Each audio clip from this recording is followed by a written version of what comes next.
15 شعبان کی رات میں ہمارے ملکوں میں جو ہمارے عجمی ملک ہیں اس میں وہ کچھ ہو رہا ہے جو نہ میرے نبی نے کیا، نہ صحابہ نے کیا، نہ تابعین نے کیا۔ عجیب و غریب عبادات گھڑ لی ہیں، عجیب و غریب اس کے اعمال بنا لیے ہیں اپنی طرف سے، اور مسجدیں بھری ہوتی ہیں اور روشنیاں لگی ہوتی ہیں اور آتش بازی ہو رہی ہوتی ہے۔ میرے نبی نے اس رات کی فضیلت بتائی، عمل کوئی نہیں بتایا۔ جیسے یہاں کوئی صلاۃ تسبیح کی جماعت کرا رہے ہوتے ہیں، کوئی اجتماعی تہجد پڑھ رہے ہوتے ہیں، کوئی دیگیں چڑھا رہے ہوتے ہیں، کوئی آتش بازی کر رہے ہوتے ہیں، تو وہ اس میں اتنا غلو ہو گیا ہے کہ یہ بھی ٹھیک نہیں۔ اور کچھ علماء نے اس کے رد میں اس کا اتنا انکار کیا ہے کہ اس رات کی کوئی فضیلت ہے ہی نہیں، یہ بھی ٹھیک نہیں۔ اس بیچ کا راستہ، اس رات کی فضیلت میں جتنی احادیث ہیں وہ ضعیف ہیں، لیکن اتنی کثرت سے ہیں کہ ان سب کا مل کر جمع ہو کر کم از کم وہ حسن لغیر ہی تک تو پہنچ جاتی ہیں۔ اور ابن عثیمین رحمۃ اللہ علیہ نے بھی یہ لکھا ہے کہ زیادہ سے زیادہ ان احادیث کے مجموعے سے، چونکہ اگرچہ ضعیف ہیں لیکن کافی زیادہ ہیں، تو وہ حسن لغیر ہی تک پہنچ جاتی ہیں۔ تو حسن لغیر ہی سے کوئی عمل ثابت نہیں ہوتا، عمل ثابت ہوتا ہے صحیح حدیث کے سے۔ ایک احادیث کی کثرت سے روایات، اور ایک امت کا عمل، کہ امت کا بہت بڑا طبقہ صدیوں سے اس رات کا اہتمام کر رہا ہے۔ لیکن کچھ عرصہ پہلے تک اہتمام تھا دن میں روزہ رکھنا، رات کو کوئی نوافل پڑھ لینا، کوئی 2 چا زیادہ پڑھ لینا، لیکن اب یہ ڈھول تماشے جو اب شروع ہوا ہے اس کا تو کوئی وجود ہی کوئی نہیں ہے۔ تو اس رات کو اللہ تعالیٰ نے مبارک بنایا، اور حدیث پاک میں آتا ہے کہ اللہ تعالیٰ اس رات میں ساری دنیا کے لوگوں کی بخشش فرماتا ہے سوائے 5 آدمیوں کے۔ 5 کے سوا سب اہل ایمان کی بخشش ہو جاتی۔ مشرک، المشرک، پہلا مشرک، دوسرا مشاحن، مشاحن کیسے کہتے ہیں؟ دل میں بغض رکھنے والا، کینہ رکھنے والا۔ تیسرا مسبل ازارہ، اپنے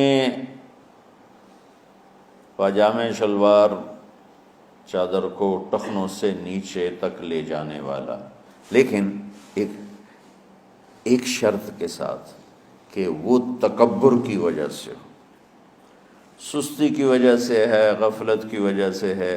چونکہ جب آپ نے ایک مرتبہ اس کے بارے میں بات کی تو حضرت ابوبکر صدیق نے کہا یا رسول اللہ، میری چادر، عرب چادر باندھتے تھے جیسے ہمارے پنجاب کا لباس چادر تھا، اب وہ کم ہو گئے۔ ہماری تو بزرگ عورتیں بھی اور مرد بھی سب چادر باندھتے تھے، شلوار تو کسی کو پتہ ہی نہیں ہوتا تھا ہمارے بچپن میں۔ یہ تو پھر آہستہ آہستہ جب تعلیم آئی تو شلوار دیہاتوں میں بھی اور شہروں میں عام ہو گئی۔ تو اگر وہ اس لیے لٹکا رہا ہے کہ طبیعت میں تکبر ہے، پھر اس وعید کا وہ حقدار ہے۔ اگر ویسے اس کی نیچے جا رہی ہے تو میرا مالک ایسا، وہ تو ہے ہی رحیم و کریم، ہے ہی رحیم و کریم، ہے ہی رحیم و کریم، صرف شلوار نیچے لٹکانے سے وہ اتنی شدید سزا دے۔ اگر اس کے پیچھے تکبر ہے، پھر ہے، یہ تکبر نہیں ہے تو انشاءاللہ وہ اس سے محفوظ ہوگا۔ تو اپنی چادر کو لٹکانے والا، لیکن بشرط تکبر۔ کتنے ہو گئے؟ عاق لوالدیہ، ماں باپ کا نافرمان۔ نافرمان ایسا کہ دکھ دینے والا. چھوٹی موٹی اونچ نیچ تو ہر بچے سے ہو جاتی ہے، نہیں، جن نے والدین کو ٹکڑے ٹکڑے کر دیا ہو اور ان کو دکھ دے دے دے دے کے ان کا سینہ چیر دیا ہو. چونکہ آپ کہتے ہیں پرزے پرزے کرنا کسی چیز کو، تو اپنے دکھ دے کر اپنی بدتمیزی کے ساتھ اس نے ماں باپ کا دل زخمی کر دیا ہو، ایک یہ نہیں معاف ہوتا. پانچواں، مدمن خمر، مسلسل شراب پینے والا، مستقل جو شراب کا عادی ہو.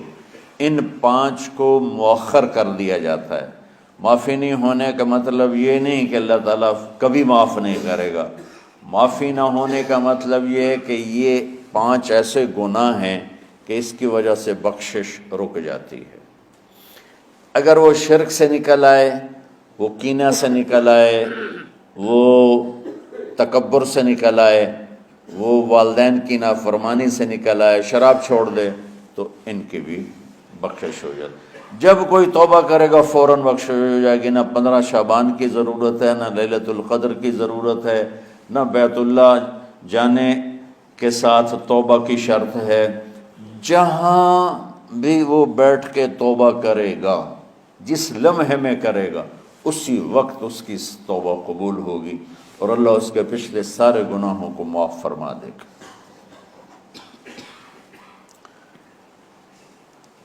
دن کا روزہ، رات کا قیام، زیادہ زیادہ قیام سے مراد نوافل ہیں. کوئی گھر میں پڑھ لے، کوئی مسجد میں پڑھ لے.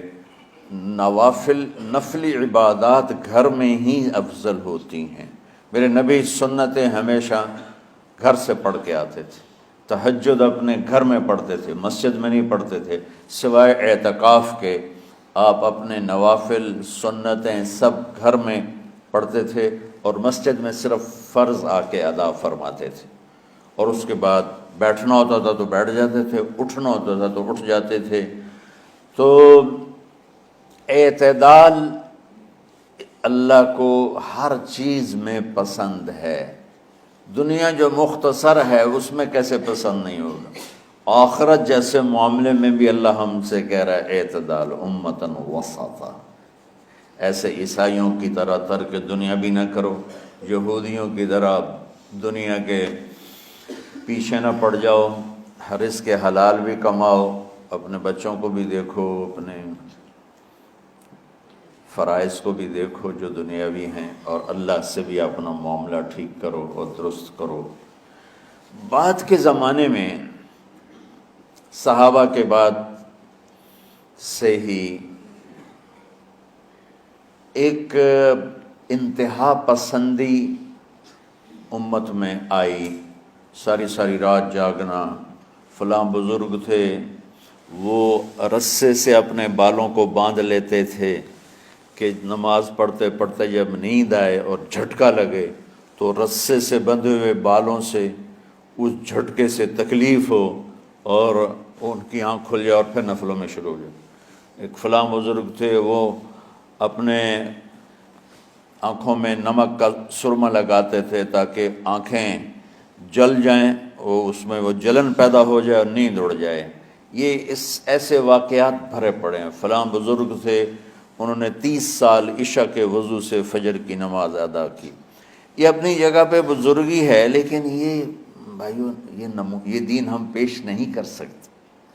فلاں بزرگ تھے، وہ 30 سال سے ستو کھا رہے تھے کہ روٹی کھانے اور ستو کھانے میں 70 دفعہ سبحان اللہ کا فرق پڑ جاتا ہے. تو روٹی کھائیں تو 70 دفعہ سبحان اللہ کم کہہ سکتے ہیں، اور ستو کھائیں تو 70 دفعہ سبحان اللہ زیادہ کہہ سکتے ہیں. تو لہٰذا انہوں نے کہا مجھے تو 30 سال ہو گئے، میں تو ستو کھا رہا ہوں، میں تو روٹی نہیں کھا رہا. یہ دین نہیں ہے.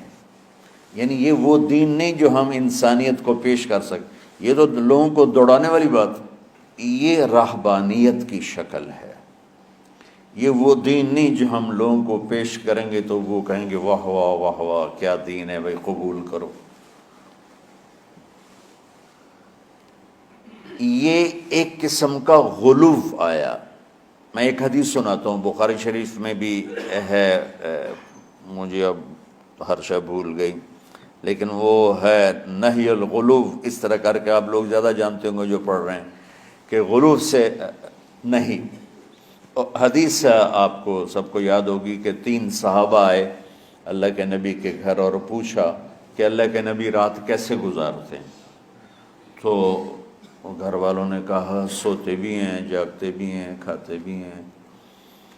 تو وہ تینوں آپس میں کہنے لگے وہ تو نبی ہیں، سوئیں بھی تو کوئی بات نہیں، اور شادی ہے کوئی بات نہیں، ہم تو نبی نہیں، ہمیں تو کچھ کرنا چاہیے۔ ایک نے کہا کہ میں ساری زندگی روزہ نہیں چھوڑوں گا، ایک نے کہا کہ میں ساری زندگی سوؤں گا نہیں، ایک نے کہا میں ساری زندگی شادی نہیں کروں گا۔ تو دیکھنے میں تو واہ واہ کیا بڑی بزرگی ہے بھائی، بڑے بزرگ ہیں۔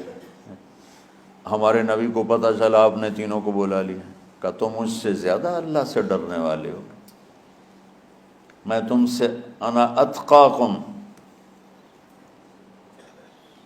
یا اخشاکم، الفاظ آپ لوگ کو زیادہ یاد ہوں گے لیکن مفہوم میں صحیح پیش کر رہا ہوں۔ آپ نے کہا میں تم سے زیادہ اللہ کو جانتا ہوں، تم سے زیادہ اللہ سے ڈرتا ہوں، میں سوتا بھی ہوں، میں کھاتا بھی ہوں، میں روزے بھی رکھتا ہوں، میں چھوڑ بھی دیتا ہوں، میری بیویاں بھی ہیں، میں اپنی بیویوں کے پاس بھی جاتا ہوں۔ تم دین میں غلو سے بچو، پہلے امتوں کو ہلاک کر دیا دین میں غلو۔ دنیا میں غلو یعنی انتہا پسندی، ایکسٹریمسٹ ہونا، دنیا ہو یا دین ہو دونوں میں اعتدال بچو، اللہ تعالیٰ کو پسند ہے۔